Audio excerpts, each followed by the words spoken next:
Hello అందరికీ welcome to పల్లవనం channel. Welcome అండి. పైన వీడియోలో చెప్పినట్లయితే కోస్ పంట, అది కాలీఫ్లవర్ పంట అనేది ఎట్లా పండించాలనేది ఫుల్ వీడియో అయితే చేస్తానని చెప్పాను. మీకోసం ఫుల్ వీడియో అయితే చేసేసాను. కంప్లీట్గా ఎండ్ వరకు చూసేయండి. నాట్ల దగ్గర నుంచి పంట అయిపోయే వరకు ఎలా చేయాలి నేనైతే ఈ వీడియోలో చెప్పేస్తాను. కంప్లీట్గా అయితే చూసుకోండి. అండ్ మీకు ఏం డౌట్స్ ఉన్నాయితే కామెంట్ సెక్షన్లో అయితే పక్కా అయితే అడిగేసుకోండి. ఫస్ట్ ఫ్రెండ్స్, మనం చేసుకోవాల్సిన పని ఏమంటే నార్ తీసుకురావాలి. అంటే పక్కన ఎక్కడైనా నర్సరీలు ఉంటాయి కదా, అక్కడి నుంచి నార్ అయితే తీసుకోవాలి. లేదా మీకు దొరకదు, దూరం అవుతుందంటే మీరు కావాలంటే ఆర్డర్ అయినా చేసుకోవచ్చు, మీ దగ్గరికే వస్తుంది.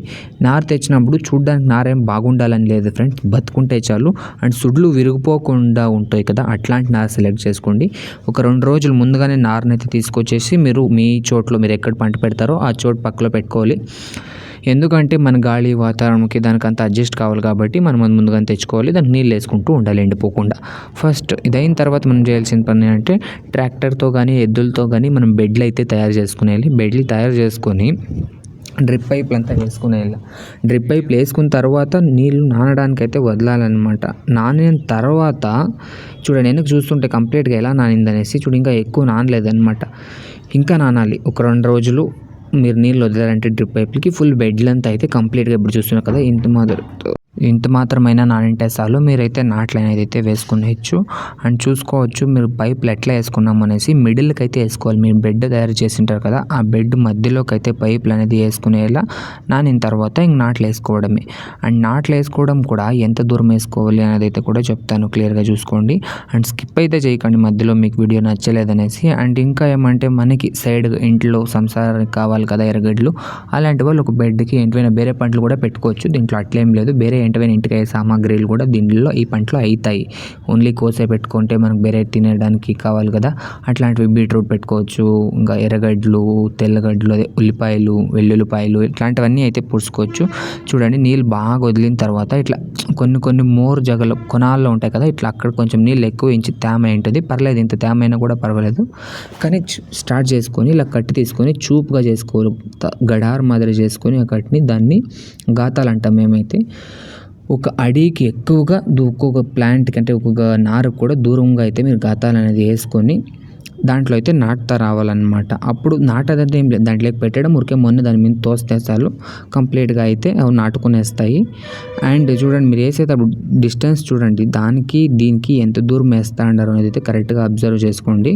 ఇక్కడ కొంచెం నీళ్ళు ఎక్కువ అయిన వల్ల అలా కనిపిస్తుంది, లేదంటే క్లియర్గా కనపడుతుంది. చూడండి ఎంత దూరం ఉంది, ఒకటి మీ చేతిలో క్రేట్ ఉంటుంది కదా, ఆ క్రేట్ నా చేతిలో పట్టుకుంది, అంత క్రేట్కి ఆ ఎడ్జ్కి ఈ ఎడ్జ్కి ఉండే అంత దూరం గాతాలు, అదే తూట్లు అంటాం కదా, అవి వేసుకుంటే చాలు. చూడండి, నాటుతా ఉన్నాను ఆల్రెడీ. నాకైతే అంతేం ఎక్స్పీరియన్స్ అయితే లేదు, కానీ ట్రై చేస్తున్నాను. మా అమ్మ వాళ్ళు కానీ మా నాన్న వాళ్ళు కానీ అయితే వాళ్ళు ఎక్కువగా అయితే కరెక్ట్గా ఫాస్ట్గా అయితే నాటుతారు. అండ్ చూసుకోవచ్చు, మా అమ్మ అయితే నాటుతుంది. ఇలా అయితే కంప్లీట్గా నాటుకునేసారు అంటే అయిపోతుంది. దాంట్లో మీకు కష్టమైన పని ఏం లేదు. ఇలా నాటేటప్పుడు పని ఉంటుంది, మళ్ళీ గడ్డి వస్తుంది కదా, దానికి కూడా ఒక ఉపాయం చెప్తాను, మీరు దాన్ని ఫాలో అయిపోవచ్చు. ఇక్కడ ఈ గత వేసే వాళ్ళు వేసుకొని పోతా అంటే మనం అదే బొక్కల్లోకి నార్లు అనేది పెట్టేసి మొన్నతో మూసి పెట్టేసుకుంటే అయిపోతుంది. ఇప్పుడు ఇక్కడ పని ఉంటుంది, చూడండి క్లియర్గా చూపిస్తున్నాను. ఇట్లంతే, ఊరికే దాంట్లోకి పెట్టడం, మన్నుతో వేయడం అంతే. దానికి మళ్ళీ స్పెషల్గా మనం ఏమీ చేయని అవసరం లేదు. ఇట్లా నాటుకుంటూ పోవాలి. అండ్ నీళ్ళు చూస్తారా, ఇంత మాత్రం ఇప్పుడు ఉంది కదా బెడ్, ఇంత మాత్రమే నీళ్ళు ఉండాలి. అప్పుడే చూపించినంత టైం లేకపోయినా ఇంత టైం ఉన్నాను. అవి అయితే నాటుకునేస్తే 2 రోజుల లోపలే నాటుకుంటాయి. అండ్ తర్వాత మీరు ఆ 2 రోజులు కంటిన్యూస్గా నీళ్ళు ఇడిస్తే తేమ ఉంటుంది కాబట్టి కంటిన్యూస్గా నాటుకునేస్తాయి. అండ్ నాటిన తర్వాత ఎట్లుంటాయి అయితే చూడండి, ఎట్లుంటాయి ఫ్రెండ్స్. ఒక 5 రోజుల తర్వాత అయితే ఇట్లయితే ఉంటాయి. అండ్ తర్వాత కొన్ని రోజులకి గడ్డి అది ఇది తీయాలి కదా, అలాంటి టైంలో మేమైతే ఇట్లాంటి ఉపకరణం అయితే వాడతాం. ఇది ఒక 10 రోజులు అయిన తర్వాత నార్లు ఇట్లుంటాయి, 10-15 రోజులకి ఇట్లయితే ఉంటాయి. మేము గడ్డి తీయడానికి ఇదైతే వాడతాము. ఎప్పుడంటే గడ్డి ఎప్పుడు తక్కువ ఉంటుందో ఆ టైంలో ఇలాంటి సైకిల్ పూలకైతే వేసుకుంటాము. గడ్డి ఎక్కువ ఉన్నప్పుడు గడ్డి మందు అయితే కొట్టుకునేస్తాము. దీనిలో కోసులో కొట్టడానికి గడ్డి మందులు, సెపరేట్ గడ్డి మందులు ఉంటాయి, అవి వాడారంటే గడ్డి అంతా చచ్చిపోతుంది, కోసుకైతే ఏం ఎఫెక్ట్ ఉండదు. అట్లనేసి మీరు కోసు కొంచెం దూరంగానే కొట్టాలి. దీంట్లో పని చేయదులే, కోసుకి ఏం కాదులే, గడ్డికి మాత్రమే అనేసి కోసు మీద ఎక్కువగా కొడితే దానికి కూడా కొంచెం స్ట్రెస్ అయ్యి, అంటే ఏం కాదు, కొంచెం లేట్ అవుతుంది పంట రావడం, వచ్చే టైంకి రాదన్నమాట. ఇది చూడండి, నెల అయింది పెట్టిన కోసు, నెల అయిన తర్వాత ఇట్లయితే ఉంటుంది. అండ్ అక్కడ ఆకులకి పురుగులు అవి ఇవి పడుతూ ఉంటాయి. నెలలో ఒక 2 సార్లు 3 సార్లు అలా మీరైతే పులుగు మందులు కొట్టుకుంటూ ఉంటే చాలు. అండ్ డెవలప్మెంట్ కూడా మందులు వస్తూ ఉంటాయి. నెలకు ఒకసారి లేదా 2 సార్లు, మ్యాక్సిమం 3 సార్లు అయితే కొట్టుకోవచ్చు. ఆ మందు కొట్టిన తర్వాత ప్లాంట్స్ అయితే క్లియర్ అవుతాయి. మీరు చూస్తూ ఉంటారు కదా, ఇప్పుడు చూసేటప్పుడు మీకేం చిన్నగా కనపడుతూ ఉండొచ్చు. డెవలప్మెంట్ అనేది ఇంకేమి నెల 15 దినాలు 20 దినాలు అయిన తర్వాత కంప్లీట్గా స్టార్ట్ అవుతుంది. ప్లాంట్ ఎప్పుడు గ్రోత్ అయ్యడానికి స్టార్ట్ అవుతుందంటే పువ్వు పెరగడానికి దగ్గర పడుతుంది కదా, ఆ టైంలో అవుతుంది. ఇక్కడ చూస్తుంటే కొన్ని చిన్నగా ఉన్నాయి, కొన్ని పెద్దగా ఉన్నాయి.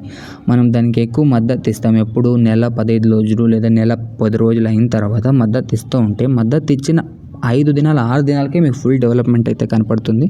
చూడండి ఇక్కడ అంతా పెట్టుకున్నాము. ఇంకోటి ఏమంటే మీరు తప్పక చూసుకోవాల్సింది ఏమంటే, ఈ పంట పెట్టిండారంటే ఈ పంట పెట్టినప్పుడు ఎక్కువ నీడు ఉండకూడదు ఫ్రెండ్స్, చెప్తాను. ఎక్కువ నీడు ఉంది అంటే ఆ పంట అవ్వదు. అంటే చెట్లు బాగానే ఉంటాయి కానీ పూలు మాత్రం రావు. ఇంకా మీరు మార్కెట్ రేట్ గురించి తీసుకుంటే ఒక సంచికి వచ్చేసి 17 నుంచి 18 పూలు అయితే పడతాయి. అలాంటిది ఒక సంచి వచ్చేసి 200 నుంచి 300, 400, 500, 600, ఒకసారి 700-800 పోయిన ఛాన్సెస్ ఎగ్జాంపుల్గా మాకే వచ్చాయి. అట్లా ఉంటుంది. చూడొచ్చు మీరు, ఆకలికి పురుగులు తూట్లు తింటాయి కదా, పురుగులు తినింటాయి. అట్లాంటి టైంలో మనం పులుగు మందులు కొట్టుకుంటే వెళ్ళిపోతుంది. దానికేం టెన్షన్ తీసుకునే అవసరం లేదు. అండ్ ఇంకోటి ఏమంటే, మనం పూడ్చినప్పుడు నార్లు అనేటివి అక్కడ పోతాయి. పైన మీరు దాని గురించి ఏం టెన్షన్ తీసుకోకూడదు. ఎందుకంటే మనకి ఈ పంటలో ఎంత గ్యాప్ దొరుకుతుందో, చెట్టుకి మధ్య ఎంత గ్యాప్ దొరుకుతుందో పువ్వు సైజు పెరగడానికైతే అంత ఎక్కువ పాసిబిలిటీస్ అయితే ఉంటాయి. ఇప్పుడు చాలా ఇరకాటం అయిపోయింది అంటే ఏమవుతుందంటే, ప్లాంట్ పెరగడానికి జాగా ఉండదు, గాలి ఆడలేమి, చాలా ఈ పంట అనేది ఉష్ణం పంట, అంటే ఎక్కువ ఉడుకుంటుంది. అలాంటి టైంలో ఏమవుతుంది, ఇది ఫుల్ క్లోజ్ అయిపోయి ఆ ప్లాంట్ పెరగడానికి దానికి కండిషన్లే దొరకవు అనమాట. కావాల్సిన కండిషన్లు దొరకకుండా ఉంటే అది పెరగదు. ఇంకోటి ఏమంటే, ఇలా పెరుగుతాయి కదా, అప్పుడు ఇక్కడ చూస్తున్నది పాచి కట్టింది అంటే కొన్ని జాగాల్లో వాటం జాగాల్లో ఏమైపోతుంది అంటే నీళ్ళు అనేది నిలుస్తూ ఉంటాయి. అలాంటి జాగాల్లో మనకు పంట రాదు సరిగ్గా, ఎందుకంటే నీళ్ళు ఎక్కువ ఉంటాయి కదా. ఆ నీళ్ళు ఎక్కువ ఉండే జాగాల్లో కూడా రావు. అంటే ఒకే దగ్గర నిల్చుండకూడదు, అట్లా చేసుకోండి అంతే. నిలకుండా మీరు నార్మల్గా అంతా ఒకే తేమడిసినా అవుతుంది. అండ్ నీళ్ళు మీరు దీనికి కట్టడం కానీ చూసుకొని ఎడుచుకోవాలి అంతే. ఎండిపోతుందా లేదా అనే ఛాన్సెస్ చూసుకొని ఇడవాలి, కానీ ప్రతిరోజు అదే ఇడకూడదు. అది చెప్పాను కదా, గడ్డి అనేది చూసుకోవచ్చు. గడ్డి పెరగడం అంటే మనం నెల రోజుల్లో ఒకసారి తీసేసాం గడ్డి అంటే మళ్ళీ రాదు. ఇంక నెల రోజుల మీద 15 దినాలు అయితే 15-20 దినాలు అయిన తర్వాత ఇలాంటి గ్రోత్ అయితే కనపడుతుంది మనకి. ఇలాంటి గ్రోత్ కనపడినప్పుడు ఎప్పుడు ఈ కోస్ అనేది పెరిగిపోయినప్పుడు దాని కింద ఉండే గడ్డి కూడా రాదు. అండ్ ఫైనల్గా అయితే పూలు వచ్చిన తర్వాత ఇట్లా కొట్టేసుకొని బార్లు వేసుకోవాలి. అంటే మేము ఎందుకు వేసుకుంటున్నాము అంటే, మరుసటి వెనక రోజు వాన అయితే పడింది. వాన పడిన నుంచి నీళ్ళని దాంట్లో నిలిచుంటాయి. మనం లోడ్ చేసినప్పుడు ఆ నీళ్ళు ఆకు అంతా కలిసి గలీజ్ అయిపోతుంది కాబట్టి మేము అట్లా చేసుకోకూడదు అనేసి ఫస్ట్ అయితే అట్లా ఎండకి పెట్టుకొని పూలన్నీ కారిపోయిన తర్వాత ఇట్లా బ్యాగులకి వేసుకుంటాము. ఆరింటాయి పూలు, ఆరిన తర్వాత బ్యాగులకి వేసుకొని మళ్ళీ దాన్ని టెంపో, టాటా ఏసీ లేదా చిన్న ఆటోలు వస్తాయి కదా, అట్లా అదంతా లోడ్ చేసుకొని పోతాము. ఇది పంట ఆల్మోస్ట్ అయిపోయింది, నాకు కవర్ చేయడానికి అయ్యలే. ఇంకా స్టార్టింగ్లో చూపించింటే పంట అయితే సఖత్తుగా అయితే కనపడేది మీకైతే. ఇది లాస్ట్ లోడ్ కొడుతున్నాము. ఇది లాస్ట్ ఇంక లేవు, పూలన్నీ ఖాళీ అయిపోతున్నాయి. అలాంటి టైంలో చూస్తున్నారు కాబట్టి మీకు ఫుల్ ఫ్లవర్స్ చూసే కల్లా